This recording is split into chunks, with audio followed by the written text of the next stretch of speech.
Sign and symptom of hypothyroidism, जब T3 and T4 hormone की मिकदार कम हो जाती है। इस तरह फंक्शन के अंदर हमने बात की थी कि इसके जनरल सेल के ऊपर क्या इफेक्ट होता है कि ये एक्सप्रेशन इंक्रीज कर रहा होता है, स्पेशली सोडियम पोटाशियम एटीपेजेस के, इसके अलावा कैल्शियम एटीपेजेस के। मुझे याद दिलाना जब मैं आप लोगों को समझाऊंगा मस्कुलर कंट्रैक्शन क्यों डिक्रीज हो जाती है, क्योंकि वहां पे कैल्शियम एटीपेजेस की एक्सप्रेशन भी डिक्रीज हो जाती है। तो सेल के अंदर ग्लाइकोलाइसिस डिक्रीज हो जाती है, इसके अलावा लाइपोलाइसिस भी डिक्रीज हो जाती है और ग्लूकोज की ब्रेकडाउन भी डिक्रीज हो जाती है। ओवरऑल इफेक्ट क्या होता है, मेटाबॉलिज्म डिक्रीज हो जाती है। जब मेटाबॉलिज्म यानी सेल के अंदर सेलुलर रेस्पिरेशन डिक्रीज हो जाएगी तो हीट की प्रोडक्शन नहीं होगी, हीट प्रोडक्शन भी डिक्रीज। वेट कैसे गेन होता है, क्योंकि इनकी एनर्जी जो एनर्जी होती है उसकी यूटिलाइजेशन नहीं होती है, फैट्स की भी ब्रेकडाउन स्लो डाउन हो जाती है, ग्लूकोज की भी और दूसरे न्यूट्रिएंट्स की भी। तो ओवरऑल इफेक्ट उसका क्या होता है, इनका वेट बढ़ जाते हैं यानी वेट गेन। इसके अलावा बॉडी टेम्परेचर इनका डिक्रीज हो जाती है, क्योंकि हीट की प्रोडक्शन नहीं होती। क्यों, मेटाबॉलिज्म की वजह से मेटाबॉलिज्म स्लो डाउन है।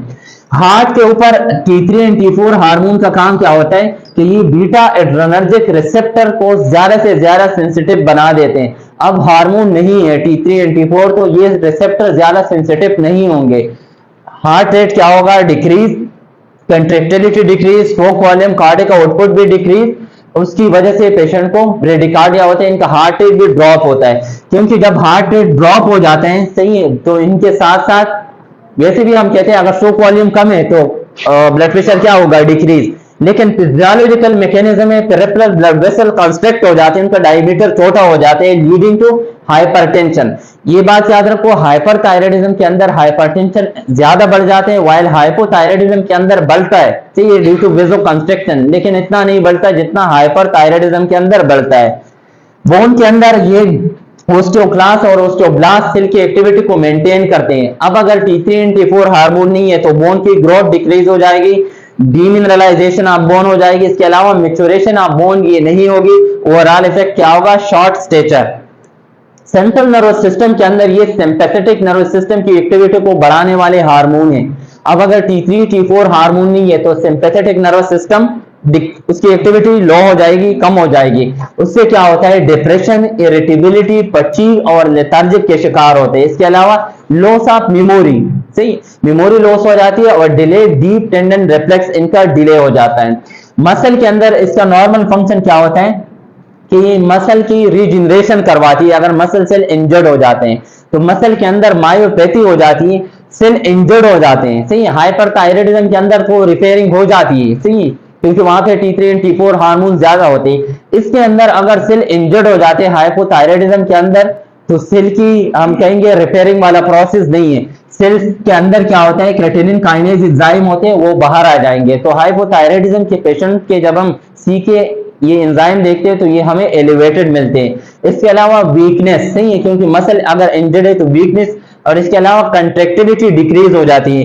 कैसे कंट्रेक्टिलिटी डिक्रीज हो जाती है, लेट्स सपोज ये अगर मसल के सेल्स हैं, इसके ऊपर कैल्शियम एटीफेजेस, ये पंप प्रेजेंट होते हैं जो कैल्शियम को अंदर लेकर आते हैं। T3 एंड T4 हार्मोन नहीं है तो ये कैल्शियम एटीफेजेस लेस एक्सप्रेस होंगे। ये लेस एक्सप्रेस होंगे तो लेस कैल्शियम सेल के अंदर आएगा, और कैल्शियम जब सेल के अंदर कम आएगा तो कंट्रैक्शन भी कम होगी। उसके बाद गेट की बात करते हैं, ठीक है। आइस के अंदर फाइब्रोब्लास्ट सेल्स होते हैं, ये क्या कर रहे होते हैं, ये फाइब्रोब्लास्ट सेल के T3 एंड T4 हार्मोन उसकी एक्टिविटी को मेंटेन करते हैं, मीन के फाइब्रोब्लास्ट सेल की ग्रोथ करवाना और उसको स्टिमुलेशन देना। क्योंकि अब T3 एंड T4 हार्मोन नहीं है तो फाइब्रोब्लास्ट सेल से ग्लूकोज अमाइनो ग्लाइकेन बाहर आता है, लेकिन उसकी प्रॉपर डिग्रेडेशन नहीं होती। अगर उसकी डिग्रेडेशन नहीं होगी वो आइस के सराउंड में जमा हो जाता है, ठीक है, और ये एक्टिव पार्टिकल है, ऑस्मोटिकली ये वाटर को अट्रैक्ट कर रहा होता है। सराउंड द आइज या ऑर्बिटल कैविटी के अंदर फ्लूइड की फॉर्मुलेशन होती है जिसको हम कहते हैं कि पेरी ऑर्बिटल एडिमा, ये हमें आइज के अंदर मिलता है। इसके अलावा पेरिटेबियल मैक्स एडिमा, टिबिया से पहले वहां पे सेम फाइब्रोब्लास्ट सेल्स एक्टिवेट हो जाते हैं, गैग बन रहा होता है, लेकिन उसकी डिग्रेडेशन नहीं होती और वो वाटर को अट्रैक्ट करते हैं, तो वहां पे एडिमा हो जाते हैं। हम स्पेशल नाम देते हैं कि पेरिटेबियल मैक्स एडिमा। रिप्रोडक्टिव सिस्टम के अंदर इसका क्या इफेक्ट होता है कि नॉर्मली जब TRH रिलीज होते हैं तो हमें पता है TSH इंटीरियर पिट्यूटरी से रिलीज होते हैं और वो T3 एंड T4 हार्मोन की प्रोडक्शन करवाते हैं।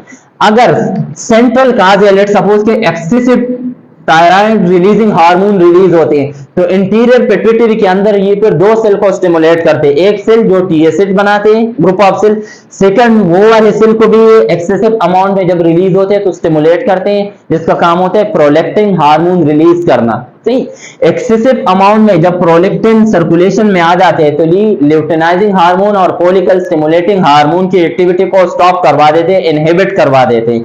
जब एफएसएच की एक्टिविटी या एलएच की एक्टिविटी स्टॉप हो जाएगी तो मेल के अंदर टेस्टोस्टेरोन हार्मोन की प्रोडक्शन डिक्रीज हो जाएगी, वाइल फीमेल के अंदर एस्ट्रोजन एंड प्रोजेस्टेरोन हार्मोन की प्रोडक्शन कम हो जाएगी।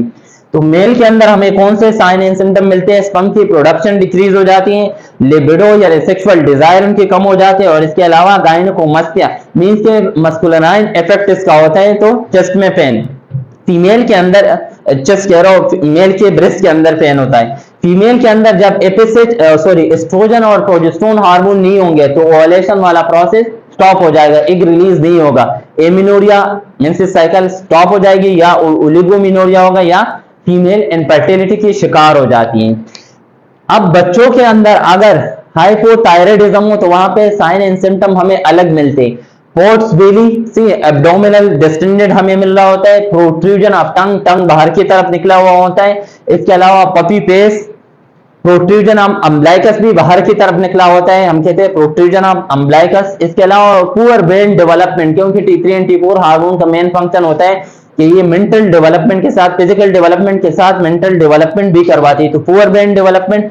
इसके अलावा ऐसे बच्चों को प्रोलॉन्ग न्यूनेटल ज्वाइंटस होते हैं। ठीक है, ज्वाइंटस पता है आप लोगों को, बच्चों को अंदर ज्यादातर फिजियोलॉजिकल ज्वाइंटस होता है, लेकिन इन बच्चों के अंदर प्रोलॉन्ग न्यूनेटल ज्वाइंटस प्रेजेंट होता है। और इसके अलावा कलर भी इनका येलो होता है, यानी पेल कलर।